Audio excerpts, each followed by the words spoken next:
So I'm back down here in Newport, Rhode Island. I had started this job in the fall, but it got too cold, so about the end of November I wrapped it up and told them I'd be back in the spring after Easter. So yesterday was Easter, so here I am. This is a nice house right here.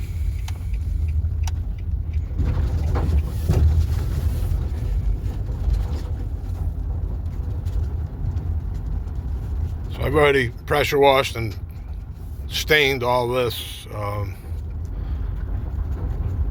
Still got a little in the front though. Where these two windows are here behind this tree. Got to do that. And then right over to where this downspout is, right to the right of it. I got to hit that area. It's only been done once. And then same thing in this corner. Where these four windows are, I got to do that section into the right. Needs another coat. And then under here in this little breezeway, this whole inside's got to get done. I did everything I could off of the lift we rented, and then I figured to leave the lower stuff so I could just come back and use my ladders, and that's what I've been doing. But yeah, I probably got another, probably 3 weeks here, because I'm doing it all with a brush. So most of the trim they didn't want painted, so I'm just hitting some of the trim, like some of the points of interest, if it really needs it, just to freshen it up. And I done some of the real high spots, so I was like, well, I got the lift, might as well do it. But the owner wasn't like really worried about the trim. Used duration, Sherwin Williams duration, stuff lasts. And I'm using Woodscapes on the shingles. It's supposed to be like a weathering stain, so it looks like you're gonna get that weathered shingles look.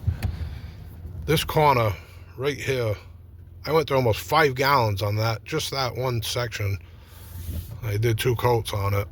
It just sucked it right up. That gets all the sun during the day, so I mean, I think I had a 5. I did like almost this entire section in here, 2 coats with the other 5. Went through about 25 gallons. I'm on the 5th 5. You can see it over here. That thing was almost full. I'd only used a little out of that. So I'll show you around back what I'm working on now. So you can see the house right on the ocean here. Really nice place. But anyway, so I'm working in the back here. I done all the high stuff above this pergola. I did 4 coats on that section. He asked me if I do like extra, so I did 4 coats. Now I'm working on that bottom part where the window is. Then I got to do these 2 sections and just the bottom part on the left side. And then I got to do all this. So I get quite a bit. I'll do it all with a brush. I'm using a 3-inch brush. That's how I did all the rest of the house. And then it's the Sherwin Williams Woodscapes semi-transparent latex stain. I got a Worcester brush, 3-inch. I picked that up at Home Depot this morning. And this is the neighbor's house. This guy's a tech CEO. I've been working for him for the past few years. He's flown me out to Silicon Valley to work on his mansion a couple of times. And he owns this house and 2 others on the next street over. Real nice guy. That's it.